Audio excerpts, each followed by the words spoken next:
Welcome to Shameless Leadership. I'm your host, Sarah Dean. This show is for women leaders who are committed to advancing both their own leadership and the leadership of those around them. In each episode, I offer practical strategies and inspiring stories to help you become a more confident, compassionate, and curious leader. The truth is, you were born to lead. So let's start now, together. Hello, Shameless Leaders. I'm thrilled to be here with you today. And if you're watching on YouTube, which if you haven't checked us out on YouTube, please do that. If you go to sarahdean.com/YouTube, you can see the show there. If you're watching on YouTube, you're going to see that I'm looking like cozy and unshowered and just extra comfortable today. And I have to say, I was laughing at myself this morning because I knew I needed to record today. My morning did not go as planned for a million different reasons. And I thought this is why I didn't want to record the show on YouTube, because when I thought about starting the show on YouTube, I thought I'm going to have to get a lot of cute clothes and new shirts to be on video all the time. And this morning I didn't have time to put on a cute shirt or even take a shower for that matter. It was messy bun and my son's Little League sweatshirt, which is dirty. This is what I got this morning. And I thought this is exactly why I didn't want to do YouTube, because this is what I normally look like. And then I realized that's exactly why I should show up just like this for YouTube, right? I should show up in this version of myself because, yes, sometimes I'm wearing a cute shirt and sometimes I'm on stage in cute shoes. And a lot of the time, I'm this version of myself. And I think sometimes we get in our own way as women leaders, as we age, that we have to show up with this certain look or this certain fit into a certain box in terms of the level of professionalism we bring from a visibility perspective. And why do we do that to ourselves? We don't need to do that to ourselves. So here I am in my unshowered, messy bun, dirty Little League hoodie glory to dig into our topic today. And our topic is kind of right along these lines. So our topic today is how to own the room as a woman leader over 40. And so this is part of how you can do that. It is showing up unshowered in the messy bun, maybe yesterday's mascara on, and in your kid's dirty sports sweatshirt. So that's the first tip, is letting yourself do that. I'm excited to talk about this topic though, because I've spent so much time of my career, really over the last 22 years, I've worked almost exclusively with women over 40 and women leaders over 40. And I've learned and observed that many of us underestimate ourselves, and many of us underestimate ourselves in front of people who have the power to help us advance ourselves. And when we do that, we're harming ourselves. When we're underestimating ourselves in front of those who have the power and capability to help us advance, that's harmful to us and holds us back. And it only takes a few small things to reposition or reframe yourself to give yourself more power, but we're not conditioned to do that. And I want to change that. When I'm working with my coaching clients, whether I'm working with women business owners or I'm working with my executive coaching clients or I'm working in different coaching groups, or back when I had my fitness business and I was working with women over 40 in many instances in that business as well, one of the things I noticed is the way that our internal dialogue gets in the way of giving us external power. So our internal dialogue can minimize our power, can sometimes take away our power, and then that impacts how we externalize our communication, how we show up externally in the world, and that can hold us back. If we are minimizing ourselves on the inside, we're often showing up as a much smaller version of ourselves on the outside, and that's what the world gets to see, is this kind of smaller, inhibited version of ourselves. And that is not what I want for you. And so when I'm working with my clients, I'm often trying to help them find ways to stop minimizing themselves internally in order to start maximizing themselves externally. And when I'm looking at women leaders over 40 specifically, there's some undoing of habits and some mindset reframes that are really, really important for us to position ourselves with all the power and the glory that we have totally freaking earned and that we deserve and that we need in order to get what we want in this season of life. I also think it's really interesting when we talk about being a leader over a certain age and we talk about being over 40 specifically, that this is deemed by society to be quote unquote older, but it feels not old to me. So I'm 49 and I'm like, I don't know, I feel like I'm, you know, 28 and a half. Like at a certain point as we're aging, for me at least, I feel like my body might, aches and pains might feel some of those things, but like there is this sensation that like I don't necessarily feel older from one year to the next. And I've seen this on social media where someone's like, funny I turned 49 today because I don't, or funny that it's my 49th birthday because in my head, I'm like not a day older than 32. So we don't necessarily see ourselves as the ages that we are, but like society deems like, oh my gosh, over 40, advanced age. If you're trying to get pregnant after 35, which was me, advanced maternal age or geriatric pregnancy. So we have these like stigmatizing ways of talking about very specific ages. And there's this line with 40 that seems like a strange place to put the line, because for most of us at 40, we're just getting started. We're just kind of at the peak and the prime of understanding how things work, at having enough wisdom to be able to contribute in our roles, in our various roles, personally and professionally, in really meaningful and impactful ways. And so I see it very much that we are really in our prime and we have more to offer than we've ever had to offer before when we're over 40. And I had to laugh. A year ago, I was asked to do some work with Google. I've done a handful of things for them over the last few years, and I was asked to do some work with their aging awareness ERG, which I love. They have like really great ERGs within Google, and their aging awareness ERG. In my mind, when I was asked to do this, I was like, yes, I'm going to come in and lead these different events. And I said, okay, and I want to be really clear on who's going to be there. So what is the age range in this ERG?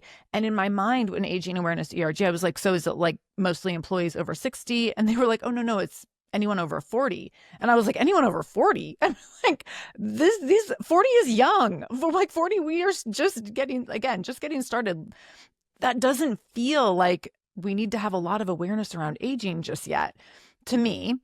And when I started leading these events for them, I was blown away by people showing up. And as I'm watching on my Zoom screen or my Google Meet screen, I'm seeing like all these young people. In my mind, I'm like, these are all young people. And it was at a big range, but people 40 plus. But when we think about aging in air quotes, I don't think about someone who's 41 years old. I also kind of similarly, if you are 60, 62, 63, 64, in my mind, I'm not thinking that like you're past your prime, because you've gained so much over your lifetime and into this season that is extremely valuable for you, but also extremely valuable in terms of what you can share with others and what you've learned and what you've learned that can't be learned without getting to those ages. And so there's so much value and richness in that. So that's kind of what I want to talk about today, is how can you start to see your age as your advantage in a society that stigmatizes age and that doesn't necessarily see those advantages. One of the things that's really important to recognize is that over the next decade, that 42% of the labor force is projected to come from those people age 55 and older. So we're not talking 40 here anymore. We're talking age 55 and older. 42% of the labor force growth is projected to come from those ages 55 and older, predominantly women. In fact, the pacing of women and men in older age brackets in the next, between now and 2031, is more women in older age groups taking up more growing at a rapid rate than men. So we're going to have more women over 55 in the workforce and increasingly growing numbers than we will men, which is super interesting. So this information comes from the Center for American Progress. I'm going to link to an article that has a bunch of different data statistics in it. Really, really interesting, really compelling, and also I think really exciting, because I like this feeling of I'm just getting started, or I'm in my prime, or I have so much more to learn and to give and so much more impact to have. Like that feels very exciting to me. Now, if you're similarly aged to me and you're like, I don't know, I'm ready to retire, that's all great too. Like if you're counting down to retirement, no problem. But if you are someone who loves doing meaningful work, there's just so much more opportunity for meaningful work down the road. And so how can we be positioning ourselves to really take advantage of those opportunities as they present themselves?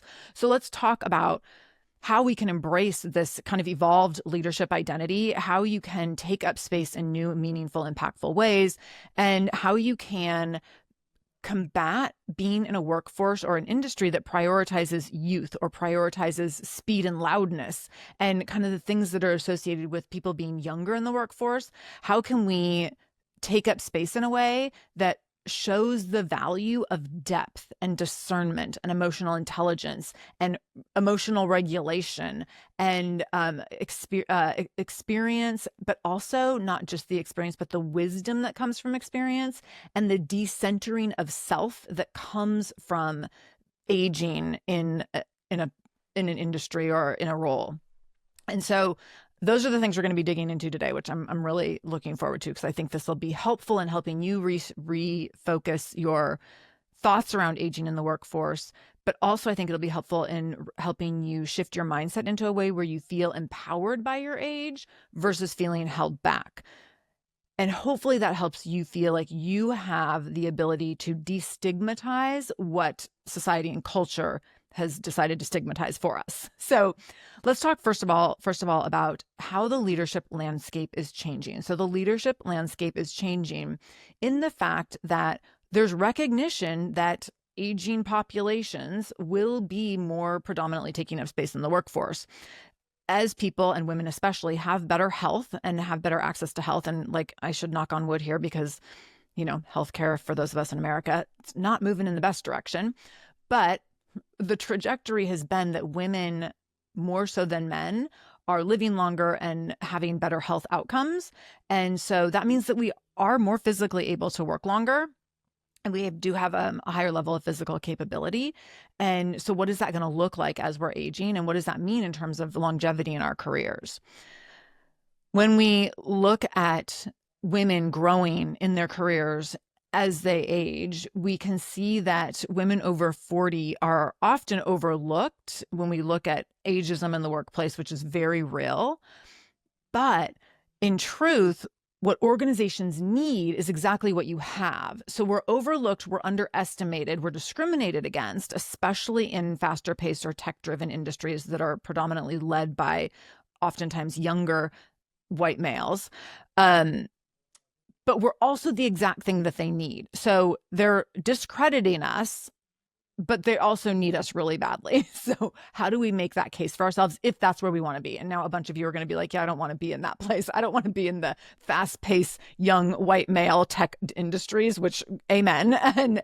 But if you are there, and that's where you need to stay, or that's where you want to be, and that is where your meaningful work is, how can you leverage what you have in order to stay where you want to stay?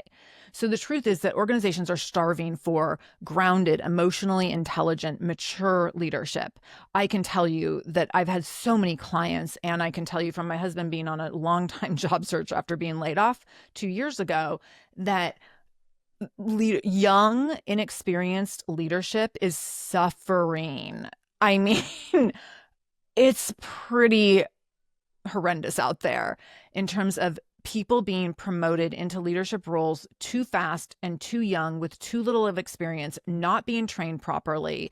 And the trickle-down effect of this is having enormous impact in not a positive way. And we're going to have to start seeing a shift here. And because of what's happening, because of poor leadership and because of inexperienced leadership and lack of self-awareness and young, untrained leadership, we are increasingly seeing this need for people who are grounded, for people who can step out of themselves to be objective leaders, who can bring wisdom to the table, who have that emotional intelligence to hold space for other people and meet them where they're at. So that maturity in leadership is becoming more and more crucial as we see the lack of that coming out of especially these last few years since 2020, when people have been given these opportunities to promote and raise up the ranks in the ranks of leadership too quickly without being qualified.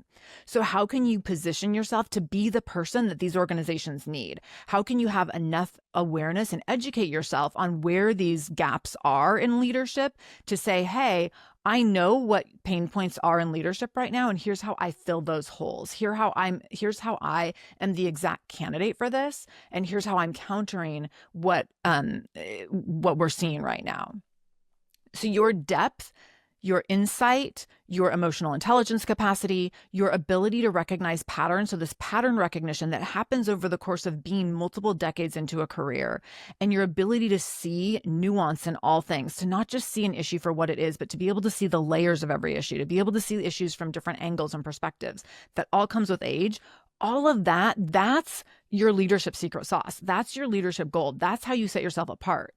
So recognizing that these are the things that you can harness that give you power as a leader and become your unique qualifiers are going to be the things that amplify your ability to step into a situation and be the person to be a best candidate, or to be the person to really stand out and shine in a situation or in a leadership role. So let's also talk about the double bind of age and gender. So whenever I'm talking with groups about intersectionality, and so intersectionality is a concept brought forth by activist Dr. Kimberly Crenshaw, and she talks about the overlapping, like interwoven and interdependent nature of marginalized identities that we carry. So if I'm a woman, that's one layer, right? That's one layer of a marginalized identity. Then if I'm also a woman over 40, that's another layer. If I'm a mom, that's another layer. If I'm a caretaker of an aging parent, that's another layer. If I'm neurodiverse, that's another layer. If I have, a medical condition, that's another layer. If I'm divorced, that's another layer. So all these layers that make up our identity, they're overlapping, they're interwoven. I'm like weaving my fingers together right now, but they're interwoven and they can't come apart. And so when we look at how these are layers of marginalized identities interlock with one another, this impacts our identity in a way that when we show up in any space, we are seen in a specific way that we can't control. We can't control how other people perceive us, but we can control how we show up in that situation and own the room and own the space. So if I know I'm walking into a situation and I'm going to be one of the only women in the room, I'm going to be one of the only people over 40 in the room, I'm going to be one of the only moms in the room, I'm going to be one of the only people with ADHD in the room, like all these different layers, all of those things are true for me, like woman over 40, mom, ADHD. So if I'm walking into a room with those things, how do I show up really intentionally in that space to own that space, knowing that these are the layers I'm bringing in with me? That's different than if I walk in with no awareness of those things and no intentionality around how I am carrying my identities into the room. And so when I'm working with women, we're always thinking about and talking about how can we leverage those things as talents and strengths and gifts, rather than letting it be the elephant in the room that we're bringing this stuff in, but we're trying to hide it. We're trying to fly under the radar. We're trying to fit into a mold that was not made for us. We're trying to be a 32-year-old single male when we're actually a 49-year-old married female mom going through perimenopause with ADHD, like all these things, right? So how can we understand our experience, our lived experience and our situation, and all those interlocking layers of identity in order to then use them to our advantage before someone else, society, culture, a boss, a team, can destabilize us or take away our power or dysregulate the situation to act against us. So we have the power to have the help to create spaces where these things can work for us rather than against us. And that's up to us.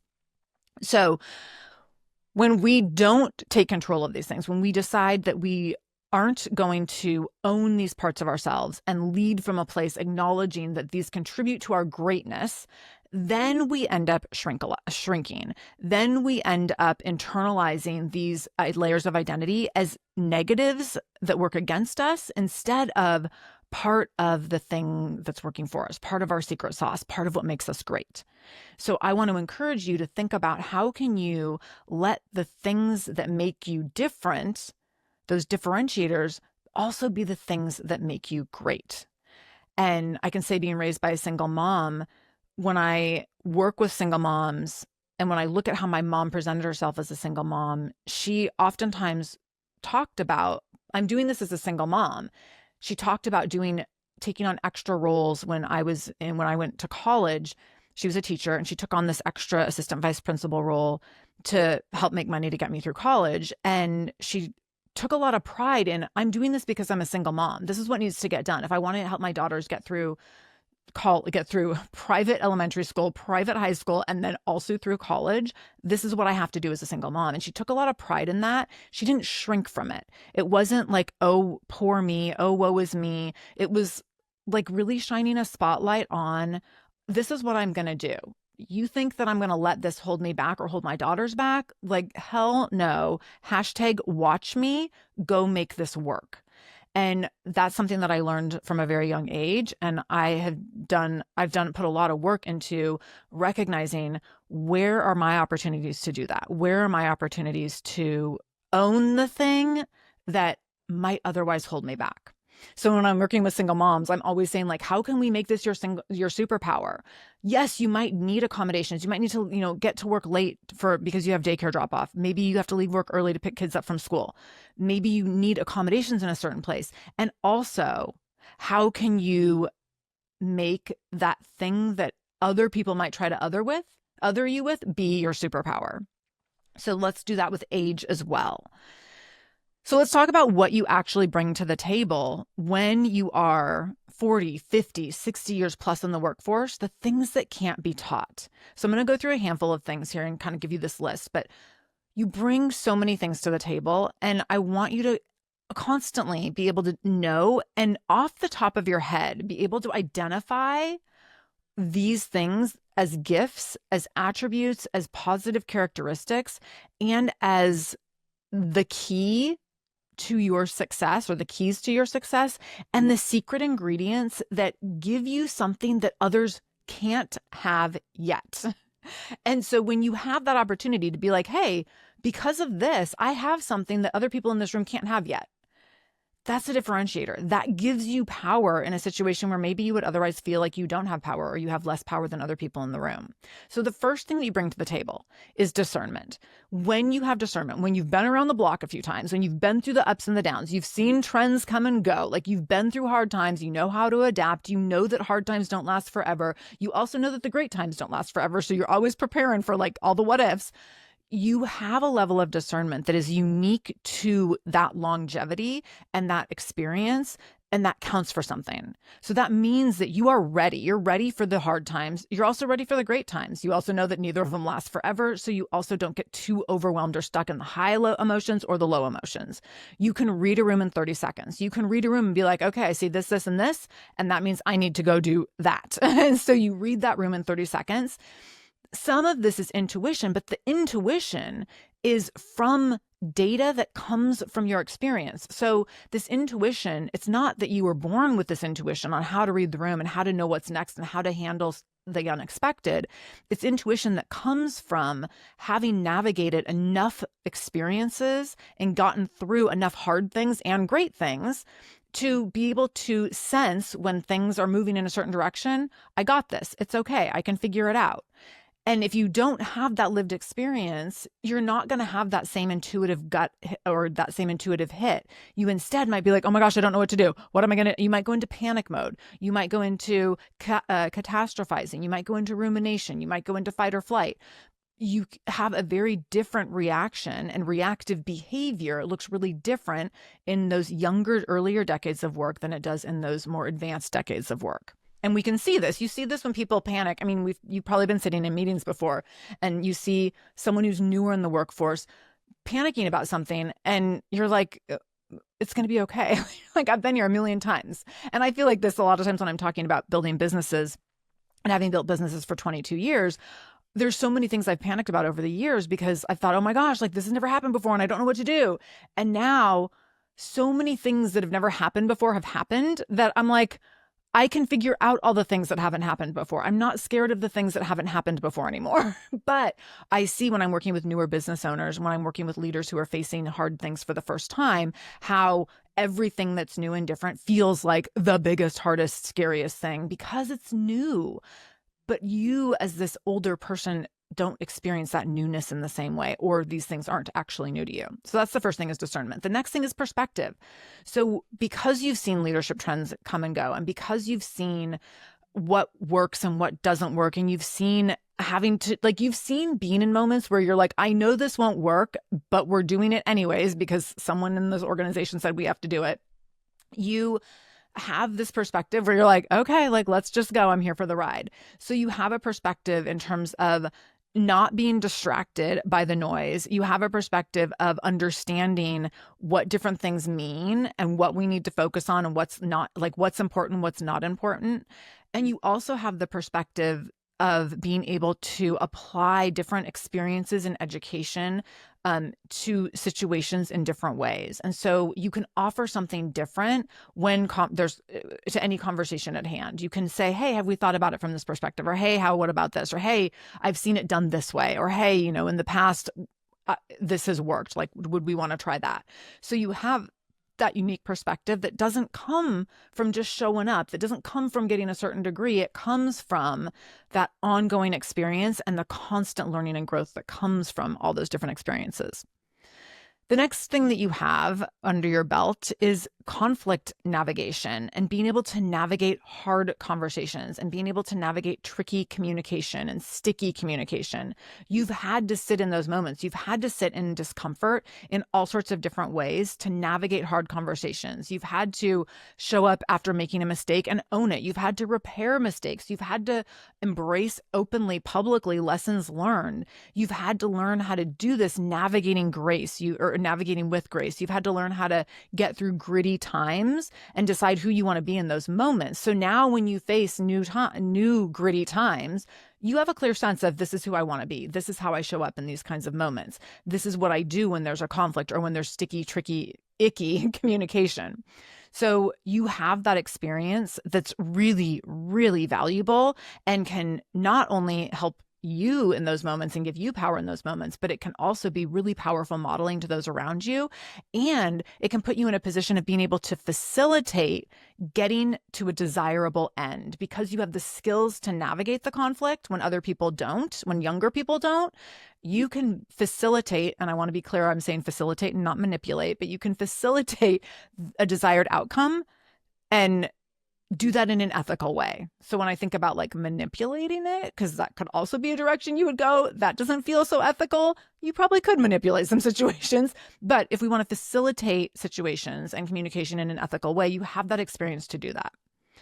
The next thing is that you're legacy minded. And so you're thinking about, what does this mean for me? Who do I want to be in this moment? What does this mean for my leadership brand? What does this mean in terms of how I will be perceived if I make choice A versus choice B? So you have this awareness around, what do I want people to remember me for? What do I want my impact to be here? Which is really different and very proactive thinking compared to younger people who are much more reactive in their thinking, because they're not planning when they're 22, 23, 24, 25. They're not thinking like, what does this mean for my leadership legacy? In most cases, there's exceptions, of course, but they're not thinking that long term. They're just like showing up and reacting to whatever's happening in the moment. Whereas you are aware that if I do this, the outcome could be this. If I do that, the outcome could be that. What does this mean for me as I'm getting closer to the end of my leadership legacy? And then who do I want to be in this moment? How do I want to show up? What do I want?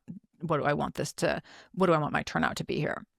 Next is your self-awareness. And so we've all sat in rooms with people where we're like, wow, they just really lack self-awareness. And this can certainly be people over 40 and 50 and 60 as well. But generally speaking, we gain self-awareness as we age. We start to see that we are a piece in a puzzle rather than being the whole puzzle. We acknowledge that there's also many pieces in the puzzle and that there's many pieces that aren't centered around us. And we start to understand and remove ourselves as the central character in any puzzle.